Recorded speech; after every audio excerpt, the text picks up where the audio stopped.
नमस्कार दोस्तों, स्वागत है आपका सेंटर फॉर एम्बिशन के ऑनलाइन प्लेटफॉर्म पर। मॉडर्न हिस्ट्री के अंतर्गत हम लोग राष्ट्रीय आंदोलन के चैप्टर पढ़ रहे हैं और उसमें आज बंगाल विभाजन और स्वदेशी आंदोलन को हम लोग कवर करेंगे। बंगाल विभाजन जिसको हम कह रहे हैं, लॉर्ड कर्जन तत्कालीन गवर्नर जनरल हैं, जिन्होंने बंगाल विभाजन को या बंगाल विभाजन का जो निर्णय लिया, उसके पीछे का जो मुख्य कारण बताया गया कि बंगाल अपने आप में एक बड़ा प्रांत है। उस प्रांत का प्रशासन चलाने में प्रशासनिक समस्याएं आ रही हैं कि बंगाल विभाजन क्यों किया गया। तो बंगाल विभाजन का जो लॉर्ड कर्जन ने कारण बताया वो प्रशासनिक कारण था, लेकिन ये वास्तविक कारण नहीं था। बंगाल विभाजन करने के पीछे मुख्य उद्देश्य ये था कि बंगाल में जो राष्ट्रवादी भावना का विकास हो रहा था, राष्ट्रीय भावना डेवलप हो रही थी, उस राष्ट्रवादी भावना को कमज़ोर करना था। क्योंकि जितने भी उदारवादी नेता थे या जिन्होंने ब्रिटिश की नीतियों को उजागर करने का काम किया, जैसे दादा भाई नौरोजी, धन निष्कासन का सिद्धांत दिया, तो दादा भाई नौरोजी इस समय धन निष्कासन की बातों को लेकर के बंगाल में प्रचार प्रसार कर रहे हैं। इसी बात को रोकने के लिए लॉर्ड कर्जन ने बंगाल का विभाजन किया।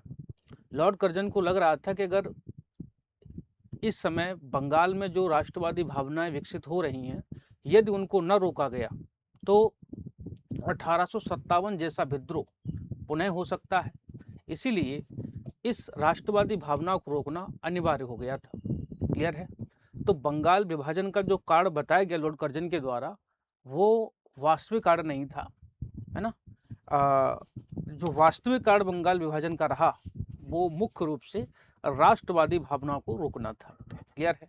तो यही बंगाल विभाजन, इससे संबंधित बातें हमें समझनी है ना। और इसी बंगाल विभाजन के विरोध में एक आंदोलन शुरू होगा जिसको हम स्वदेशी आंदोलन के नाम से जान रहे हैं। तो स्वदेशी आंदोलन से संबंधित जितनी भी बातें हैं उनको हम लोग कवर करेंगे। ठीक है, देखिए, बंगाल विभाजन से संबंधित कुछ तथ्य, कुछ जानकारियां हैं जो ध्यान में रखिएगा। जैसे बंगाल विभाजन से संबंधित कुछ व्यक्ति हैं, कुछ व्यक्तित्व हैं, उनको ध्यान में रखेंगे। जैसे उस समय वायसराय जो थे, हमने कहा कि लॉर्ड कर्जन उस समय वायसराय हैं, है ना। लेफ्टिनेंट गवर्नर जो हैं वो फ्रेजर है, और गृह सचिव जो है वो रिसले है या रिजले है। ये तीन नाम आप ध्यान रखिएगा कि बंगाल विभाजन को करने वाला जो व्यक्ति है उस समय गवर्नर जो है या वायसराय जो है, आप लॉर्ड कर्जन को ध्यान रखिएगा। लेफ्टिनेंट गवर्नर फ्रेजर है और गृह सचिव जो है रिजले या रिसले। ये दोनों नाम देखने को मिलते हैं, रिसले या रिजले। क्लियर है? गृह सचिव, इसको ध्यान रखिएगा। अब कुछ डेटे हैं जो आपको ध्यान में रखनी है। बंगाल विभाजन की सर्वप्रथम जो घोषणा की गई थी वो है 3 दिसंबर 1903 को। ये बंगाल विभाजन की सर्वप्रथम घोषणा है। पहली बार ऐसा कहा गया कि हम बंगाल का विभाजन करेंगे, सबसे पहली बार 3 दिसंबर 1993 को ये घोषणा, है ना, मुख्य रूप से फ्रेजर उस समय लेफ्टिनेंट गवर्नर हैं, इनके माध्यम से ऐसी घोषणा की गई, विभाजन की घोषणा प्रस्तुत की गई। इस बात को ध्यान रखिए सबसे पहले। और 19 जुलाई 1905 को विभाजन की आधिकारिक घोषणा की गई कि जो है हम बंगाल विभाजन कर देंगे या कर दिया जाएगा। मुख्य रूप से 3 डेटें ध्यान रखनी है। सबसे पहले 3 दिसंबर 1993 को ये कहा गया था कि हम बंगाल विभाजन करेंगे। क्लियर है?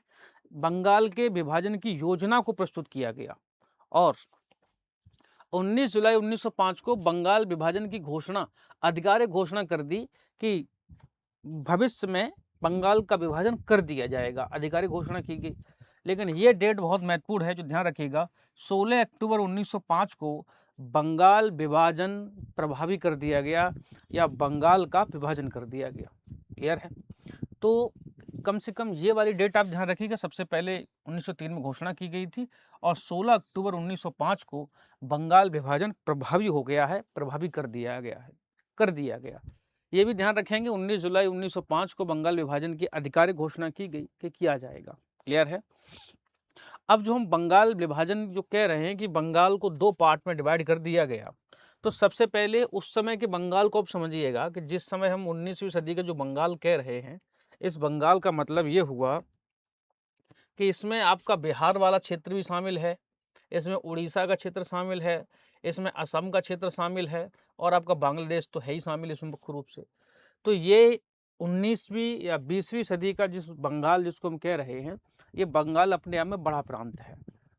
जहाँ तक लॉर्ड कर्जन ने ये जो बात कही थी कि बंगाल एक बड़ा प्रांत है, कहीं ना कहीं ये बात ठीक लगती है कि बंगाल एक बड़ा प्रांत तो था, है ना, लेकिन वास्तव में बंगाल के विभाजन करने के पीछे जो लॉर्ड कर्जन की मंशा रही, वो मंशा ये थी कि राष्ट्रवाद को कमजोर करना था। वास्तविक कारण यही था। क्लियर है, इसको ध्यान रखिएगा। अब जैसे बंगाल को दो पार्ट में डिवाइड किया गया, एक पश्चिमी बंगाल कहला रहा है ना, इस तरीके से, और दूसरा पूर्वी बंगाल कहला रहा है। ये देखिएगा, इस तरीके से डिवाइड कर दिया गया। ये पश्चिमी बंगाल हो गया, ये पूर्वी बंगाल हो गया, है ना। अब ये नाम भी दिए हैं, पश्चिमी बंगाल है ना, बिहार उड़ीसा इसमें शामिल था, और पूर्वी बंगाल में असम, चटगांव, ढाका और राजशाही, ये उस समय के प्रांत थे छोटे छोटे जो उस समय उसमें शामिल थे। अब जो पश्चिमी बंगाल है, इसमें आप देखिएगा हिंदू सर्वाधिक थे, ठीक है, और पूर्वी बंगाल में मुस्लिम बहुसंख्यक थे, मुस्लिम। तो एक ये आधार भी, हिंदू और मुसलमानों की जनसंख्या को आधार बना करके बंगाल को दो भागों में बांटा जा रहा है। जहां पश्चिमी बंगाल जो है वह हिंदुओं की संख्या बहुत ज़्यादा है, वो बहुसंख्यक है मुख्य रूप से, और पूर्वी बंगाल है वहाँ मुसलमानों की संख्या बहुसंख्यक है। हिंदू की संख्या है यहाँ अपेक्षा, लेकिन मुसलमानों की संख्या अपेक्षाकृत ज़्यादा है। और इसी पूर्वी बंगाल की राजधानी जो है ढाका को बनाया गया, ढाका को बनाया गया। क्लियर है। तो ये कुछ बातें ध्यान रखेंगे, बंगाल विभाजन से संबंधित हैं। आगे अब बंगाल विभाजन के कई कारण बताए गए। हमने कारण की बात की है कि प्रशासनिक पुनर्व्यवस्थापना, प्रशासन को कारण बताया गया, है ना। और औपचारिक कारण ये था, वास्तविक कारण राष्ट्रीय आंदोलन कमजोर करना था, है ना। और उद्देश्य भी क्या है कि बंगाल में बंगालियों को अल्पसंख्यक बनाना, धार्मिक आधार पर विभाजन की नीति को बढ़ावा देना था। हिंदू मुसलमानों के आधार पर जो बंगाल का विभाजन किया गया, वही धार्मिक आधार बन रहा है। क्लियर है। आगे अब बंगाल विभाजन के विरोध में, जैसे ही ये जो 19 अक्टूबर को बंगाल का विभाजन किया गया, ये जो डेट हम लोग देख रहे हैं कि 19 जुलाई 1905 को बंगाल विभाजन हुआ, विभाजन की घोषणा की गई थी, और इसी समय अगस्त 1905 में स्वदेशी आंदोलन, क्योंकि जब घोषणा की गई थी तो इसके विरोध में एक आंदोलन शुरू हो गया, सार्वजनिक बैठकें शुरू हो गई, धरना प्रदर्शन शुरू हो गया, लोगों ने स्वदेशी आंदोलन की शुरुआत कर दी थी। क्लियर है। स्वदेशी आंदोलन को आगे देखना है, लेकिन जो 16 अक्टूबर 1905 का दिन है, इसको ध्यान रखिए, लोगों ने इसको शोक दिवस के रूप में मनाया था, शोक दिवस के रूप में मनाया। ठीक है। रविन्द्रनाथ टैगोर के कहने पर लोगों ने जो है एक दूसरे के हाथों पर राखी भी बांधी, राखी का कार्यक्रम किया गया। रविन्द्रनाथ टैगोर के कहने पर लोगों ने एक दूसरे के हाथों पर राखी बांधी, ये दिखाने का प्रयास किया कि हम सब एक हैं। क्लियर है। गंगा स्नान का कार्यक्रम लागू किया गया, इसी दिन जो है गंगा स्नान हो रहा है। ठीक। तीर्थ यात्रा का कार्यक्रम रखा गया। तो ये 16 अक्टूबर के दिन की घटनाक्रम है कि 16 अक्टूबर का दिन जो है बंगाल में शोक दिवस के रूप में मनाया जा रहा है। राखी बांधी जा रही एक दूसरे कलाई पर, गंगा स्नान हो रहा है, तीर्थ यात्रा हो रही है। तो ये बंगाल विभाजन के दिन का मामला है। लेकिन जैसे 16 जुलाई 1905 को बंगाल विभाजन हुआ, तो उसी के अगस्त में आप जाके देखेंगे एक आंदोलन की शुरुआत हो जाती है, जिसको हम लोग स्वदेशी आंदोलन के नाम से जान रहे हैं। क्लियर है। इसी स्वदेशी आंदोलन को हमको कवर करना है।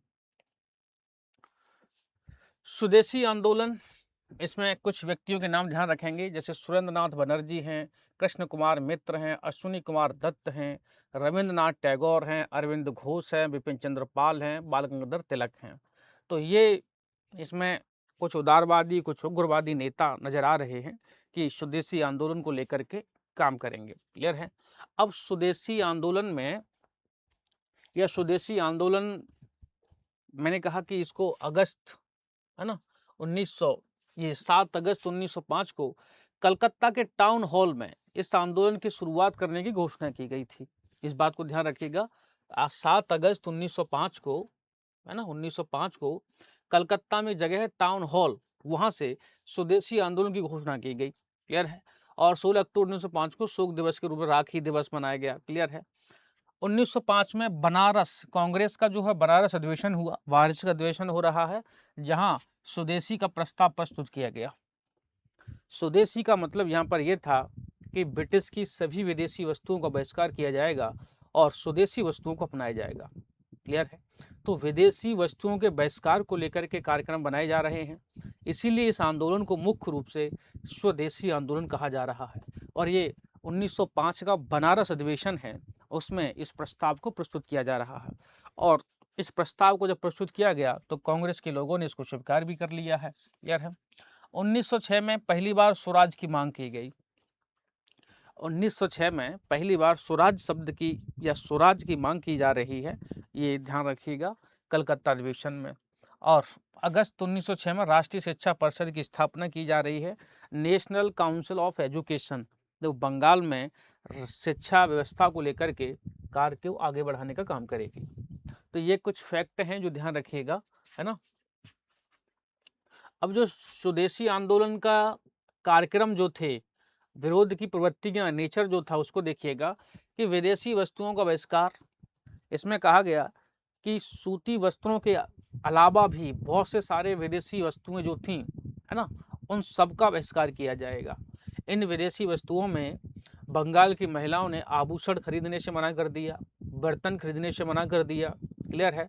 और जो विदेशी शराब की दुकानें थीं, उनमें धरना प्रदर्शन देने का काम जो है, यह महिलाओं का कार्यक्रम बड़े जोर शोर से चलता हुआ नजर आ रहा है ना। जहाँ जहाँ शराब की दुकानें नजर आ रही हैं, वहाँ महिलाओं के धरने प्रदर्शन नजर आ रहे हैं। शराब की दुकानों पर नहीं, जितनी भी विदेशी दुकानें थीं जहाँ सामान बिकता था, उन सारी जगह पर धरना प्रदर्शन हो रहा है। विदेशी वस्त्रों की होली जलाई जा रही हैं, उनमें आग लगा दी जा रही है। तो ये कार्यक्रम में शामिल किया गया, है ना। जनसभाओं का आयोजन किया जा रहा है, जगह जगह पर जनसभाएं हो रही हैं, है ना। लोगों की हड़तालें होती नजर आ रही हैं, तो ये भी चीज नजर आ रही है। आगे देखेंगे तो जुलूस प्रदर्शन हो रहा है, स्वदेशी संगठनों का गठन हो रहा है, आत्मशक्ति एवं आत्मनिर्भर पर बल दिया जा रहा है। यह कहा जा रहा है कि हम ब्रिटिश की विद्यालयों को बहिष्कार करेंगे, ब्रिटिश के जो है न्यायालय हैं, कोर्ट कचहरी हैं, उनका बहिष्कार करेंगे, और उनकी जगह पे हम लोग जो है ग्राम पंचायत का गठन करेंगे, है ना। राष्ट्रीय शिक्षा को डेवलप करेंगे, हमें ब्रिटिश की किसी भी चीज़ का प्रयोग नहीं करना है। यहाँ कहा जा रहा है कि जितने भी सरकारी विद्यालय हैं, सरकारी कोर्ट कचहरी हैं, उन सबका बहिष्कार किया जाए। तो ये आत्मशक्ति, आत्मनिर्भर पर बल दिया जा रहा है, मतलब अपनी चीज़ों को डेवलप करने की बात की जा रही है। क्लियर है। राष्ट्रीय शिक्षा से संबंधित आंदोलन चलाया गया, पारंपरिक त्योहारों एवं मेलों का आयोजन किया जा रहा है, शिक्षण संस्थाओं एवं सरकारी सेवाओं का बहिष्कार किया जा रहा है। तो ये स्वदेशी आंदोलन के कुछ कार्यक्रम थे। इन कार्यक्रमों का या इनके माध्यम से आंदोलनों को आगे बढ़ाने का प्रयास किया जा रहा है। अब एक चीज देखिएगा कि इस आंदोलन का सामाजिक आधार क्या था। सामाजिक आधार का मतलब ये है कि इस आंदोलन में किस किसने पार्टिसिपेट किया, किन किन लोगों ने भाग लिया। तो सबसे पहले ये देख लेते हैं। इसमें देखिए छात्रों का शामिल हो रहा है। छात्रों ने अपने स्कूल विद्यालय त्याग दिए और इस आंदोलन में भागीदारी करनी शुरुआत कर दी। महिलाओं का प्रदर्शन, महिलाओं की भागीदारी हो रही है। हमने कहा कि शराब की दुकानों पर धरना प्रदर्शन का जो कार्यक्रम था, बड़े स्तर पर चल रहा है। जमींदारों का एक वर्ग इसमें शामिल था, शहरी निम्न और मध्य वर्ग किसान इसमें शामिल था, है ना। बहुसंख्यक मुसलमान इस आंदोलन से अलग रहे। अच्छा, दो बातें ध्यान रखिएगा, इसमें किसान और ये मुसलमानों का मामला जो है, ये अलग थलग रहा। क्लियर है। इस आंदोलन में ये कमी रही कि इसमें किसानों की समस्याएं नहीं उठाई गई, किसानों को शामिल नहीं किया गया। मुस्लिम वर्ग जो है सीमित मात्रा में शामिल हो रहा है। ठीक है। उसका कारण ये है कि 1906 में ढाका में मुस्लिम लीग की स्थापना कर दी जाएगी। मुस्लिम लीग जो है अपने आंदोलन को आगे बढ़ाती हुई नजर आ रही है। तो मुस्लिम लीग का गठन 1906 में हो रहा है, ये आधार बन रहा है, मुसलमानों के लिए एक मंच प्रदान कर दिया गया है ना। और ये लॉर्ड कर्जन के द्वारा किया गया। ऐसा लॉर्ड कर्जन ने कहा कि ये कांग्रेस जो है हिंदुओं की संस्था है, मुसलमानों के लिए नहीं, इसलिए कांग्रेस की वो मुस्लिम लीग की स्थापना की जा रही है, जो मुसलमानों का एक संगठन बताया जा रहा है। इस वजह से इस आंदोलन में मुसलमानों की भागीदारी सीमित या कम नजर आ रही है। ठीक है, आगे एक चीज, एक कमेटी ध्यान रखिएगा, अरुणडेल समिति। 1906 में इसका गठन हो रहा है, अरुणडेल समिति है ना। 1906 में इसने बंगाल विभाजन को समाप्त करने का सुझाव दिया था। अरुणडेल समिति, अरुणडेल कमेटी का नाम ध्यान रखेंगे। इसने बंगाल विभाजन को रद्द करने की घोषणा की थी, समाप्त करने की घोषणा की थी।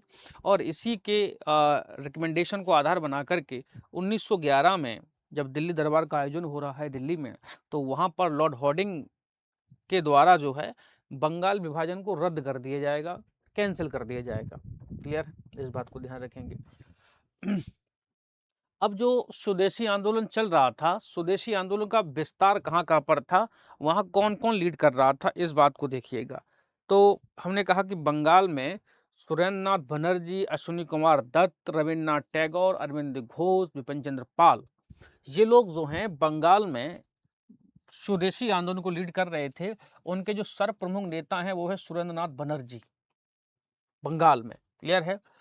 पंजाब में लाला लाजपत राय और अजीत सिंह का नाम ध्यान रखिएगा। इस आंदोलन का जो नेतृत्व है लाला लाजपत राय और अजीत सिंह के द्वारा किया गया। दिल्ली में सर सैयद हैदर रजा के द्वारा आंदोलन का नेतृत्व किया जा रहा है ना। और मद्रास में चिदम्बरम पिल्लई और बिपिन चंद्र पाल के द्वारा मद्रास में स्वदेशी आंदोलन का प्रसार किया जा रहा है। तो देखिए, स्वदेशी आंदोलन का प्रसार जो है केवल बंगाल तक ही नहीं रहा। स्वदेशी आंदोलन का देखो, दिल्ली में हैदर रजा के द्वारा आंदोलन किया जा रहा है। पंजाब में जो है लाला लाजपत राय और ये अजीत सिंह, ध्यान रखिएगा, ये भगत सिंह के चाचा जी हैं, अजीत सिंह, इन्होंने आंदोलन का नेतृत्व किया है ना। यहाँ महाराष्ट्र का नाम नहीं लिखा है, महाराष्ट्र में बाल गंगाधर तिलक है ना। तो महाराष्ट्र में तिलक के द्वारा आंदोलन चलाया जा रहा है। तो जो स्वदेशी आंदोलन है वो केवल बंगाल तक सीमित नहीं है। इस आंदोलन का प्रसार महाराष्ट्र में भी है, दिल्ली में भी है, यहाँ तक कि दक्षिण भारत में भी है ना। ये चिदम्बरम पिल्लई और बिपिन चंद्र पाल के द्वारा इस आंदोलन का नेतृत्व किया जा रहा है। क्लियर है। तो ये स्वदेशी आंदोलन का प्रसार है। यहाँ से सवाल आते हैं, इसको ध्यान रखिएगा। स्वदेशी आंदोलन का अंत और इसकी असफलता के कारण क्या रहे, क्या स्वदेशी आंदोलन कहाँ तक किन मामलों में सफल रहा, इन्हीं बातों को समझते हैं।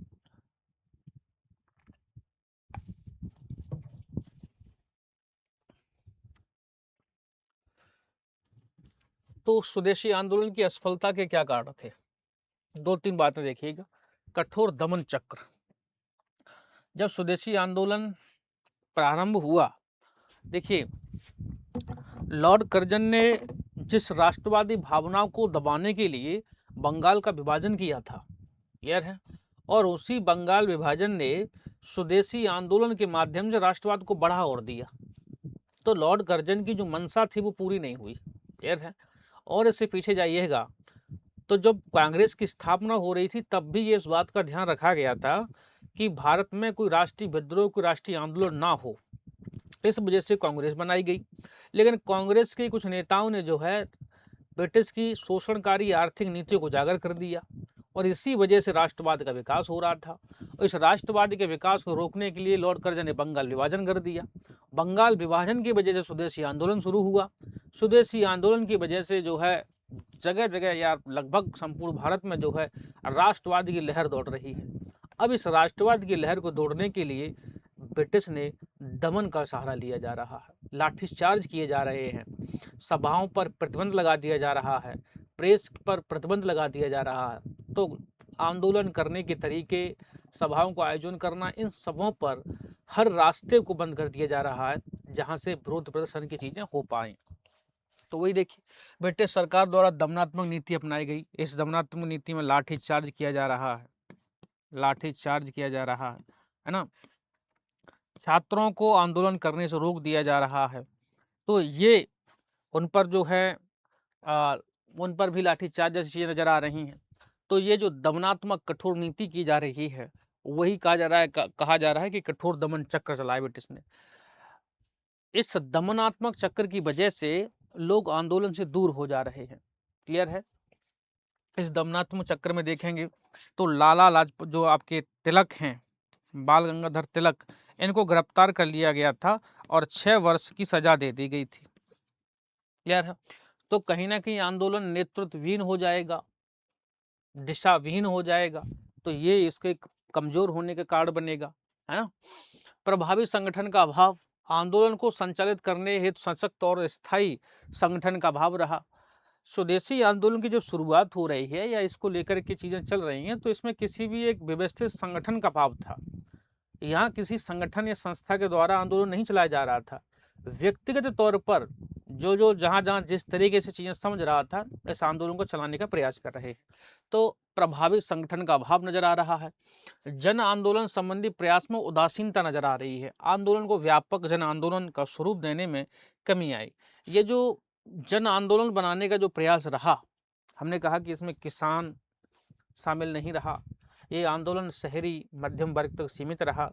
तो ये इसका एक सीमित दायरा रहा, इसका विस्तृत दायरा नहीं बन पाया जो जन आंदोलन को रूप ले पाए। तो ये भी इस आंदोलन की कमी रही थोड़ी सी, है ना। कांग्रेस में आपसी मतभेद, स्वदेशी आंदोलन को चलाने के लेकर के आपसी मतभेद था गरम दल और नरम दल के नेताओं में, उदारवादी उग्रवादियों में।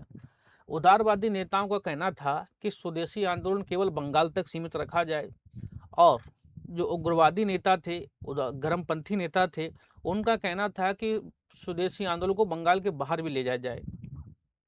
इसी मुद्दे को लेकर के 1907 में सूरत अधिवेशन हुआ, वहां दोनों नेता आपस में लड़ गए। तो वहां कहा जा रहा कांग्रेस में आपसी विवाद हुआ। इसके बीच जो है 1907 में कांग्रेस का विभाजन हो गया। गरम दल और नरम दल हमेशा हमेशा के लिए अलग हो गए मुख्य रूप से। क्लियर है? तो कांग्रेस का आपसी मतभेद, कांग्रेस का विभाजन भी जो है मुख्य रूप से स्वदेशी आंदोलन को कमजोर करता हुआ नजर आ रहा है। क्लियर है? नेतृत्वहीन होना, प्रमुख नेताओं की गिरफ्तारी, हमने कहा तिलक को गिरफ्तार कर लिया गया, कुछ नेताओं को निर्वासन कर दिया गया, अथवा निष्क्रियता के नेतृत्व कमजोर पड़ गए थे। अरविंद घोष जैसे नेताओं ने जो है संन्यास ले लिया। तो कुछ नेता संन्यास ले रहे हैं राजनीति से, कुछ को गिरफ्तार कर लिया जा रहा है, और किस को जो है निर्वासित कर दिया जा रहा है, लाठीचार्ज किए जा रहे हैं। तो आंदोलन जो है नेतृत्वहीन हो जा रहा है। क्लियर है?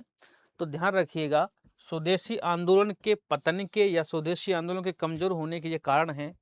कठोर दम चक्र चलाया गया, प्रभावी संगठन का अभाव रहा, जन आंदोलन नहीं बन पाया, कांग्रेस में विभाजन हो गया, और नेतृत्वहीन, ये सब स्वदेशी आंदोलन की असफलता के कारण हैं। ठीक है। अब सरकार द्वारा दमन हेतु कौन कौन से प्रयास किए गए, ये पीटी में कभी कभार कुछ सवाल पूछ लिया जाता है, तो ध्यान रखिएगा। जैसे 1905 में कहा जा रहा है कार्लाइल सर्कुलर, ठीक है। तो बंगाल में प्रेस पर प्रतिबंध लगाने के लिए एक कार्लाइल सर्कुलर, एक एक्ट लेकर के आया जा रहा है, जो प्रेस पर प्रतिबंध लगाने का काम कर रहा है। क्लियर है? राजद्रोही सभा अधिनियम 1907, तो क्रांतिकारी गतिविधियों को रोकने हेतु सभाओं और संगठनों पर प्रतिबंध लगाने का प्रावधान किया गया, और उनको राजद्रोह घोषित कर दिया जा रहा है। ठीक है। तो एक अधिनियम आ रहा है 1907 में। न्यूज़पेपर एक्ट 1908, सरकार को अधिकार दिया गया कि वह किसी भी समाचार पत्र से सुरक्षा धन मांग सकती है, सिक्योरिटी डिपॉजिट मांग सकती है ना, उनकी जो है प्रिंटिंग प्रेस, इन सबको जब्त कर सकती है, ये अधिकार दिया जा रहा है। विध्वंसक पदार्थ अधिनियम 1908, विस्फोटक सामग्री, हथियार आदि के निर्माण, रखने, आयात, निर्यात और उपयोग पर कड़ी सजा का प्रावधान किया गया। ये जो विध्वंसक पदार्थ अधिनियम 1908 पारित किया गया, इसमें कहा गया किसी भी व्यक्ति पर, भारतीय पर, अगर विस्फोटक सामग्री, हथियार या इनके निर्माण या इनके रखने या आयात निर्यात करने की किसी भी गतिविधि में संलिप्त पाया गया, तो उस व्यक्ति को कठोर सजा का प्रावधान देने की बात हो रही है। क्लियर है? तो ये विध्वंसक पदार्थ अधिनियम 1908 पारित हो रहा है। अगला है इंडियन प्रेस एक्ट 1910। क्या कहा गया? प्रेस की स्वतंत्रता को कठोर रूप से नियंत्रित करने वाला कानून है। क्लियर है? प्रेस की स्वतंत्रता को नियंत्रित करने वाला कानून। सरकार को किसी भी प्रेस को जब्त करने का अधिकार दे दिया गया। समझ रहे हैं? तो यहाँ ये दमन के जो प्रयास हैं सरकार के, इस प्रयास से सरकार ने हर वो कोशिश की जहां से विरोध करने का, प्रदर्शन करने का जो तरीका हो सकता था, विद्रोह करने का जो तरीका हो सकता था, हर रास्ते को अंग्रेजों ने बंद कर दिया, ब्लॉक कर दिया। और इसी वजह से आप देखेंगे तो बंगाल में क्रांतिकारी आंदोलन का उग्रवाद होगा, क्रांतिकारी आंदोलन की शुरुआत होगी। ठीक है, आगे देखते हैं। कांग्रेस का विभाजन, तो हमने सूरत अधिवेशन की बात की थी। कार्ड क्या है कि उदारवादी उग्रवादियों मतभेद है, स्वदेशी बहिष्कार आंदोलन को लेकर के, और अध्यक्ष के पद का मुद्दा था। यहाँ उदारवादी चाह रहे थे कि दादा भाई नौरोजी को अध्यक्ष बनाया जाए, और उग्रवादी चाह रहे थे कि बाल गंगाधर तिलक को अध्यक्ष बनाया जाए। क्लियर है? तो अध्यक्ष के पद को लेकर के मुद्दा था, स्वदेशी आंदोलन के बहिष्कार को लेकर के कि बंगाल के बाहर या बंगाल के अंदर चलाया जाए, है ना। और दिसंबर 1907 में है, स्थान सूरत है, अध्यक्ष रास बिहारी बोस को बनाया गया था, है ना। उग्रवादी लाला लाजपत राय को अध्यक्ष बनाना चाहते थे। इलाहाबाद अधिवेशन 1908 में उग्रवादियों का अगले 7 वर्षों के लिए कांग्रेस में प्रवेश प्रतिबंध कर दिया गया। इलाहाबाद अधिवेशन में ये बात कही जा रही है कि उग्रवादी जो है उनको 7 वर्ष तक कांग्रेस में प्रतिबंधित कर दिया गया। तो ये कांग्रेस का विभाजन सूरत फूट के नाम से जाना जाता है, यह ध्यान रखिएगा। अगला टॉपिक है हमारा होम रूल आंदोलन। ठीक, तो उसी क्रम में हम लोग आगे बढ़ते हैं। होम रूल आंदोलन, होम रूल शब्द जो है ये आयरलैंड से लिया गया है। होम रूल एक आयरिश शब्द है। सर्वप्रथम होम रूल लीग की स्थापना आयरलैंड के नेता रेडमंड के नेतृत्व में आयरलैंड में की गई थी, है ना। भारतीय होम रूल 1916 का आधार बाल गंगाधर तिलक, दो नेताओं का नाम ध्यान रखने, तिलक और एनी बेसेंट के नेतृत्व में आयरिश होम रूल आंदोलन का प्रेरित था। देखिए, हमने कहा था कि 1908 में बाल गंगाधर तिलक को जो है अरेस्ट कर लिया गया था, 6 साल की सजा हुई थी। 1914 में उनकी 6 साल की सजा पूरी हुई थी और उनको जो है रिहा कर दिया गया था। तो 1914 में जब बाल गंगाधर तिलक रिहा हो रहे हैं तो उसके बाद उन्होंने राजनीतिक निष्क्रियता को भरते हुए फिर से राजनीतिक सक्रियता को शुरू किया, आंदोलन शुरू किया जा रहा है। तो ये होम रूल आंदोलन के नेतृत्व में करते नजर आ रहे हैं। ब्रिटिश शासन के अंतर्गत सुशासन प्राप्त करना था, ये ध्यान रखिए, सेल्फ गवर्नमेंट। इस होम रूल आंदोलन का उद्देश्य था सुशासन, ब्रिटिश शासन के अंतर्गत सुशासन प्राप्त करना था। पूर्ण स्वराज की बात नहीं हो रही है, ब्रिटिश शासन के अधीन सुशासन की मांग की जा रही है। क्लियर है? बाल गंगाधर तिलक ने अप्रैल 1916 में पुणे में, महाराष्ट्र के पुणे में इंडियन होम रूल लीग की स्थापना की। एनी बेसेंट ने सितंबर 1916 में मद्रास में all India home rule league की स्थापना की। तो तिलक का, बाल गंगाधर तिलक का जो कार्यक्षेत्र है वो महाराष्ट्र का पुणे है, और एनी बेसेंट का मद्रास के अडयार में इन्होंने जो उसका कार्यालय बनाया था, मद्रास के अडयार में, या मद्रास का क्षेत्र है जहां पर इन्होंने अपना होम रूल लीग की स्थापना की है। होम रूल आंदोलन के कारण क्या है, इस बात को देखिएगा। कांग्रेस विभाजन के पश्चात उत्पन्न राजनीतिक निष्क्रियता, अभी मैंने कहा था कि 1908 से लेकर के 1914 तक लगभग 6 साल तक राष्ट्रीय आंदोलन को लेकर के शून्यता नजर आ रही है, कहीं किसी प्रकार की सक्रियता नजर नहीं आ रही है। इस वजह से उस सक्रियता को भरने के लिए आंदोलन शुरू किया जा रहा है। लोकप्रिय दबाव की आवश्यकता थी, इस समय ब्रिटिश पर जो है दबाव डालने की आवश्यकता थी, तो उसलिए एक आंदोलन चलाना अनिवार्य हो गया था। प्रथम विश्व युद्ध के दौरान ब्रिटिश साम्राज्यवादी शक्ति का उजागर होना, है ना। प्रथम विश्व युद्ध के दौरान ब्रिटिश साम्राज्यवादी शक्ति, तो प्रथम विश्व युद्ध में ब्रिटिश ने पार्टिसिपेट किया था। उस पार्टिसिपेट से जो है ब्रिटिश की साम्राज्यवादी शक्ति का चेहरा उजागर हो रहा है। युद्धोपरांत भारतीयों पर आरोपित आर्थिक भार, इस युद्ध में, प्रथम जो विश्व युद्ध हो रहा है उसमें भारतीयों पर जो है अधिक दबाव डाल दिया गया था, है ना। मार्ले मिंटो सुधारों के वास्तविक स्वरूप से उदारवादियों का मोहभंग होना, बाल गंगाधर तिलक यानी बेसेंट का युग नेतृत्व, तो ये सब होम रूल आंदोलन के कारण हैं, तो ध्यान रखिएगा। होम रूल आंदोलन से संबंधित और भी बातें हैं। सर्वेंट ऑफ इंडिया सोसाइटी, ध्यान रखिएगा, ये गोपाल कृष्ण गोखले द्वारा स्थापित की गई थी, सर्वेंट ऑफ इंडिया सोसाइटी 1905 में। इसका इस संस्था के सदस्य थे। देखिए, सदस्यों को होम रूल लीग में प्रवेश करने की अनुमति नहीं थी। तो जो सर्वेंट ऑफ इंडिया सोसाइटी थी, इसको होम रूल लीग में या होम रूल आंदोलन में इसके सदस्यों को होम रूल आंदोलन में भाग लेने की अनुमति नहीं थी। इस बात को ध्यान रखिएगा, सवाल पूछा गया है कि होम रूल आंदोलन में किसको भाग लेने की अनुमति नहीं थी? सर्वेंट ऑफ इंडिया सोसाइटी के सदस्यों को। ठीक है। बाल गंगाधर तिलक की होम रूल लीग नेता बाल गंगाधर तिलक हैं। इन्होंने मराठा और केसरी, ये दो समाचार पत्र में ध्यान रखिएगा। मराठा जो है अंग्रेजी भाषा में है, अंग्रेजी में है, और केसरी जो है मराठी भाषा में है, मराठा भाषा में है। तो दो न्यूज़पेपर हैं बाल गंगाधर तिलक के, मराठा केसरी, ध्यान रखिएगा। मराठा अंग्रेजी में है, केसरी मराठी में, उल्टा है ना। तिलक की जो होम रूल लीग है उसके अध्यक्ष कौन थे? जोसेफ बैप्टिस्टा, है ना। सचिव कौन है? एनसी केलकर। कार्य क्षेत्र कर्नाटक, महाराष्ट्र, मध्य प्रांत, वरार। ये ध्यान रखिएगा, बंबई इसमें शामिल नहीं था। कर्नाटक, महाराष्ट्र, मध्य प्रांत, वरार, ये तिलक का कार्य क्षेत्र है ना। याद आ रही, बंबई इसमें शामिल नहीं था, इस बात को ध्यान रखिए। एनी बेसेंट की होम रूल लीग, नेता एनी बेसेंट है। एनी बेसेंट के दो पत्रिका हैं, कॉमनवेल्थ और न्यू इंडिया। वहाँ तिलक के दो पत्रिका हैं, मराठा केसरी। इनका स्थान मद्रास है ना। इनके सचिव हैं जॉर्ज अरुंडेल। तिलक की होम रूल लीग के सचिव कौन थे? एनसी केलकर। अध्यक्ष हैं जोसेफ बेबिस्टा, यहाँ जॉर्ज अरुंडेल। तिलक के क्षेत्र को छोड़कर लगभग समस्त भारत, यहाँ एनी बेसेंट की होम रूल के छोटे छोटे कार्यालय बनाए गए, लेकिन संपूर्ण भारत में ऐसे कार्यालय बन रहे हैं। तो एनी बेसेंट की होम रूल का कार्य क्षेत्र तो विस्तृत था, लेकिन तिलक के होम रूल जो है ज्यादा सक्रिय नजर आता था। कार्य क्षेत्र छोटा था लेकिन सक्रिय ज्यादा था, इस बात को ध्यान रखिएगा।